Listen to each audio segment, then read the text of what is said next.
In chaos magic, practitioners seek altered states of consciousness, referred to as gnosis, to enhance their ability to focus their intent and achieve magical results. The term gnosis originates from the Greek word for knowledge and historically refers to esoteric or mystical understanding, particularly within Gnostic traditions of late antiquity. In these contexts, gnosis denoted direct experiential knowledge of the divine rather than intellectual or doctrinal comprehension. Chaos magic recontextualizes gnosis as a mental state conducive to magical work, emphasizing focus and detachment from everyday awareness. Rather than seeking divine revelation, chaos magicians use gnosis to bypass the conscious mind's critical filters, allowing the subconscious to act on the magician's intent. Chaos magic, as developed in the late 20th century by figures like Peter J. Carroll, is deliberately eclectic. It borrows from a variety of esoteric systems while completely rejecting dogmatic structures within them. Within this framework, gnosis becomes a tool rather than an end goal, a state in which the magician's will can be impressed upon reality. Carroll in Liber Null and Psychonaut identifies gnosis as essential for effective magic, describing it as the magical trance that enables practitioners to direct their energy toward a desired outcome. Gnosis serves as the operational mechanism in chaos magic. While traditional magical systems might rely on complex rituals, specific deities, or established correspondences, chaos magic distills the process to its core. By inducing gnosis, chaos magicians aim to create a singular focus on their magical goal, free from the distractions of analytical thought or emotional turbulence. In this context, gnosis acts as a bridge between the conscious and subconscious mind.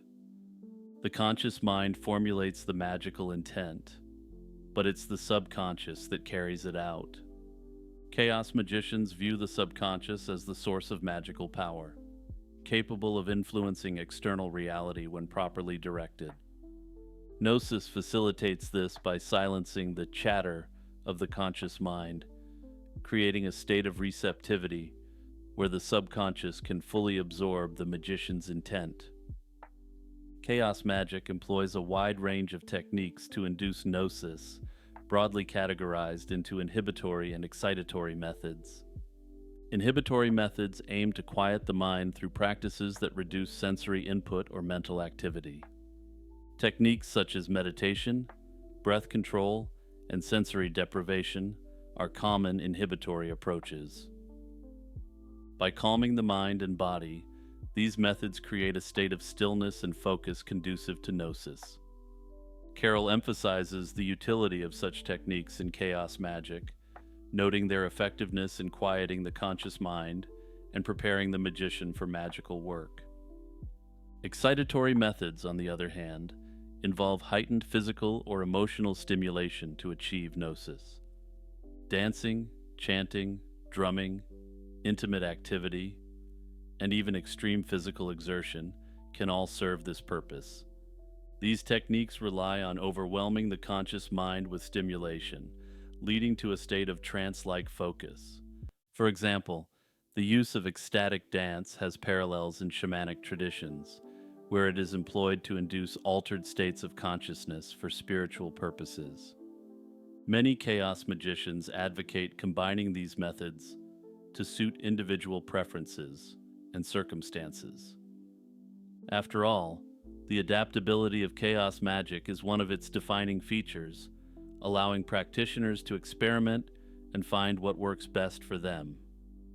Modern interpretations of gnosis often draw on psychological theories to explain its efficacy. The concept aligns closely with the idea of flow states, described by a certain Hungarian-American psychologist whose name I literally can't pronounce. I've put his name up on the screen for any of you who are just listening. He described flow states as periods of intense focus and immersion in an activity. Like flow states, gnosis involves a merging of action and awareness. where the practitioner becomes fully absorbed in their intent. Neuroscientific studies on meditation and trance states provide additional insight. Research shows that such states are associated with decreased activity in parts of the brain that govern self-referential thought and mind wandering. By quieting these parts of the brain, practitioners may achieve the deep focus necessary for effective magical work. This aligns with chaos magic's emphasis on bypassing the critical filters of the conscious mind to access the subconscious. Hey everyone, it's Jimmy here, just reminding you to hit the share button and send this video to your friends and family. Now let's get back to the esoteric knowledge. Ego death, a concept often associated with mysticism, psychology, and psychedelic experiences, refers to the temporary or permanent loss of one's sense of self or personal identity. It's been discussed in the context of yoga, Buddhism, and the esoteric practices of Western occultism. Ego death has deep historical roots across multiple belief systems. In Eastern traditions such as Buddhism, the concept of no self is central, emphasizing that the sense of an enduring I is an illusion. Early Christian mystics, like Meister Eckhart, described a similar process of detachment from personal identity in order to unite with the divine. Psychedelic culture, especially during the 1960s, popularized the term ego death in the West. Influential figures like Timothy Leary wrote extensively on how substances such as LSD might dissolve the boundaries of self, catapulting users into states of cosmic union or profound insight. One of the primary principles underlying ego death is the dissolution of the boundaries of personal identity. In everyday life, we typically operate within a sense of me and mine. During ego death, this self-referential mindset drops away or is radically altered. The individual may experience a sense of vastness, oneness, or unity with all that is. This can be liberating, as it reveals the extent to which the ego is a mental construct, but it can also be terrifying, as it threatens one's accustomed sense of control. Another core aspect of ego death is the loss of personal narratives. Our identities are partially shaped by stories we tell about ourselves, our past experiences, future ambitions, and subjective opinions. When these narratives no longer hold sway, a person might feel they're losing everything they know about who they are. However, proponents argue this temporary loss of identity can result in a deeper understanding of reality, unfiltered by conditioned beliefs. From a psychological perspective, ego death may resemble experiences of ego dissolution, which have been studied in clinical settings. Researchers investigating the therapeutic potential of psychedelics report that individuals who undergo these events often describe it as one of the most meaningful experiences of their lives. Within esoteric and occult traditions, ego death is sometimes viewed as an initiation into higher mysteries. Practices associated with ceremonial magic and certain forms of mysticism often encourage the adept to move beyond the personal self in order to access higher planes of consciousness. By transcending the ego, the practitioner may communicate with angelic or elemental forces, connect with archetypal symbols, and gain knowledge from non-ordinary sources. While ego death can be transformative, it's important to approach it with caution. A sudden, unprepared dissolution of identity may lead to psychological distress, confusion, or disassociation. Individuals who pursue ego death experiences, either through psychedelics or intense spiritual practices, are generally advised to have a strong support system and a clear intention. It's also vital to note that ego death isn't about permanently eradicating one's sense of self, at least not generally. Rather, it's most often described as recognizing the constructed nature of the ego. By seeing through it, individuals may learn to use the ego skillfully without being entirely governed by it. Also, if you've had any personal experiences with ego death, I'd like to hear about them in the comments below. It's a fascinating concept to me, but I've never experienced anything like it. Shamanism is a spiritual practice found in many cultures across the globe, rooted in the belief that humans, nature, and the spirit world are intimately connected. Although the specific rituals and traditions of shamanism can vary greatly among different societies, a few core principles tend to be consistent. These are accepted as the existence of a spirit realm, the shaman's ability to enter altered states of consciousness, healing ability, and the role of the shaman as an intermediary between realities. Shamanic practices have been traced back thousands of years, with archaeological evidence suggesting that ritual specialists who engaged with the spirit world have existed since the Paleolithic era. The term shaman itself originates from the peoples of Siberia, where shamans were believed to communicate with spirits to heal the sick, predict the future, and influence natural events. From Siberia, the concept of the shaman traveled and took on different forms across Asia, the Americas, Europe, and parts of Africa. One reason for shamanism's spread and durability lies in its adaptability. Early hunter-gatherer societies relied heavily on their environment for survival.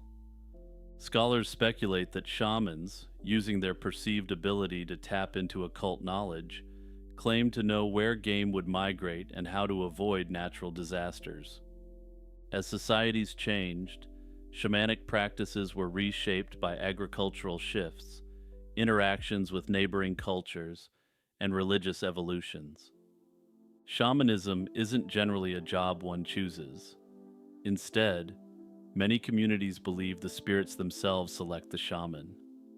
This calling can manifest through visions, dreams, or even prolonged illnesses that serve as initiation crises. In many cultures, it's thought that if the chosen individual ignores or refuses the call, further spiritual or physical affliction could result until they accept their destiny. By doing so, the future shaman demonstrates resilience and gains insights deemed vital for guiding others through suffering. Once an individual is identified as a potential shaman, they typically undergo a rigorous apprenticeship under the mentorship of an established practitioner. This training includes learning rituals, chants, myths, and medicinal uses of plants. In many regions, such as the Amazon rainforest, psychoactive substances are integral to this training. These substances are believed to facilitate contact with the spirit world and grant the shaman access to knowledge that can't be acquired through ordinary means. During apprenticeship, prospective shamans also learn methods for entering trance states without the aid of psychoactive plants. Techniques such as drumming, dancing, chanting, breathwork, fasting, and isolation are commonly employed.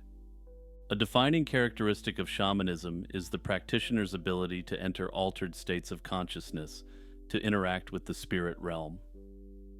This trance state, sometimes referred to as soul flight or journeying, is the linchpin of the shaman's power. Through trance, shamans claim to converse with spirits, departed ancestors, or animal guides, seeking guidance, healing, or protection for their communities. Shamans are frequently called upon to treat illnesses believed to have spiritual or energetic causes, such as soul loss, possession by malevolent spirits, or negative energies. Shamanic healing rituals often revolve around the principle that sickness can stem from a disruption in the person's relationship with the spirit world. By restoring this harmony, the shaman seeks to alleviate physical and emotional suffering in the patient. One common method is sometimes known as soul retrieval, in which the shaman enters a trance and journeys to the spiritual realm.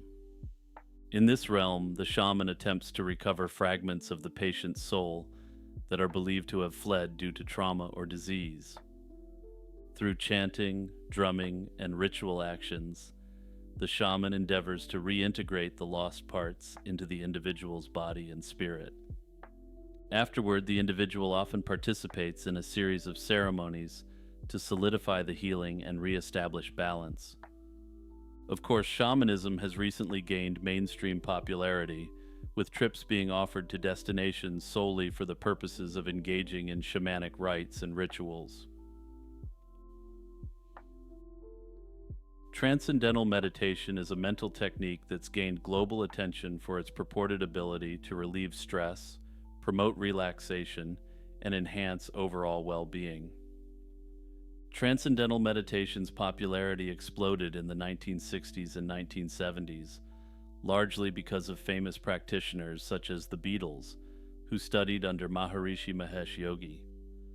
The Maharishi was born in India and studied under Gurudev Swami Saraswati before developing a streamlined approach to meditation that would appeal to a global audience.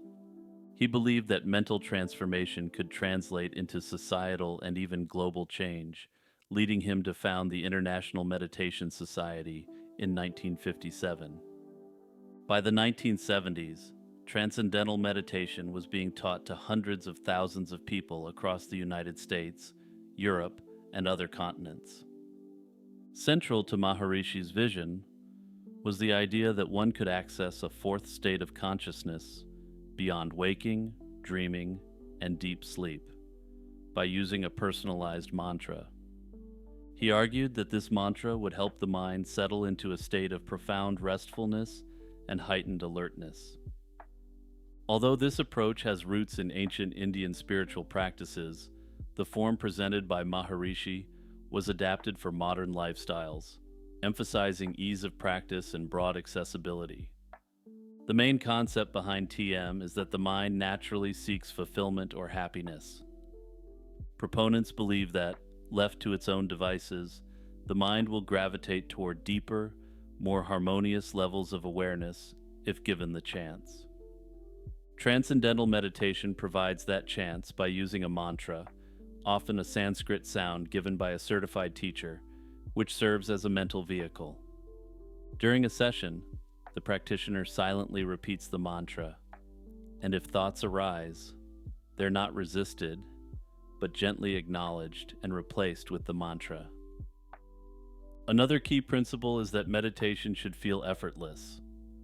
Unlike other forms of meditation that might involve focused attention or specific breathing patterns, TM aims for a state where the mind freely transcends mental activity. This is thought to allow for effortlessly dipping into quieter layers of consciousness. Proponents argue that when the mind is allowed to settle in this manner, it naturally experiences what's described as pure awareness, or a deep sense of calm. A third principle emphasizes consistency. Practitioners typically meditate twice a day for about 20 minutes, once in the morning and once in the late afternoon or early evening. Adhering to this schedule is said to maximize the benefits, especially the long-term accumulation of inner tranquility and stress reduction. During these sessions, practitioners sit upright in a comfortable position with eyes closed, minimizing distractions. It's also important to note that TM does not require any specific religious or philosophical belief. Maharishi Mahesh Yogi stressed that people from any background, or none at all, could benefit from the technique. According to practitioners, many individuals practice TM for purely health or psychological reasons, rather than spiritual ones. The Greater Key of Solomon is one of the most well-known grimoires in Western occult tradition. Despite its association with King Solomon, scholars generally agree that it originated in the 14th or 15th century during the Italian Renaissance. This text reflects the era's fascination with esotericism and ceremonial magic, blending Christian, Jewish, and pre-Christian Greco-Roman influences. The grimoire is divided into two primary books. The first focuses on summoning and commanding spirits, offering instructions on invocations, prayers, and rituals. These rituals are elaborate and require significant preparation, including purification processes for the practitioner. Practitioners are directed to maintain physical and spiritual purity, emphasizing the importance of discipline and focus in working with spiritual entities. The second book details the construction and use of magical tools such as pentacles, swords, and wands. It explains the materials and techniques for crafting these objects and stresses the importance of timing, aligning their creation with specific astrological conditions. Each tool is inscribed with symbols and names of power, believed to imbue the items with the ability to control or direct spirits. The careful attention to these tools highlights the grimoire's systematic approach to magic. The rituals described in the Greater Key of Solomon often involve invoking divine names and commanding spirits to perform tasks or share knowledge. The practitioner is portrayed as a figure who, through purity and faith, has the authority to wield power over these entities. This perspective aligns with the medieval Christian worldview, where divine authority superseded all other powers. Despite being attributed to King Solomon, there is no historical evidence connecting him to the text. Solomon's biblical reputation as a wise king with command over spirits likely inspired the association.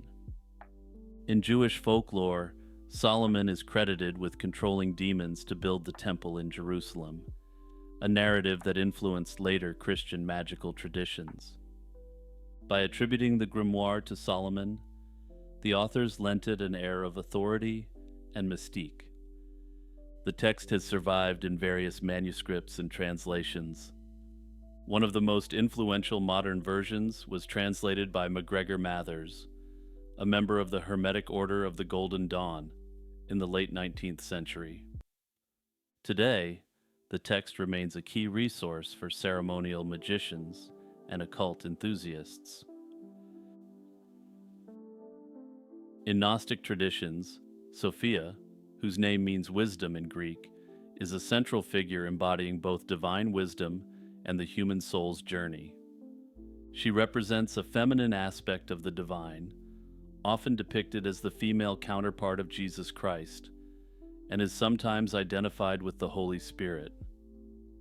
Gnostic cosmology typically begins with an unknowable supreme God, from whom emanate various divine beings known as aeons. Sophia is considered the last and lowest of these aeons. Her narrative is pivotal in explaining the creation of the material world and the human condition. According to Gnostic myth, Sophia, driven by a desire to know the supreme God, acts independently, without her male counterpart, or the consent of the divine fullness.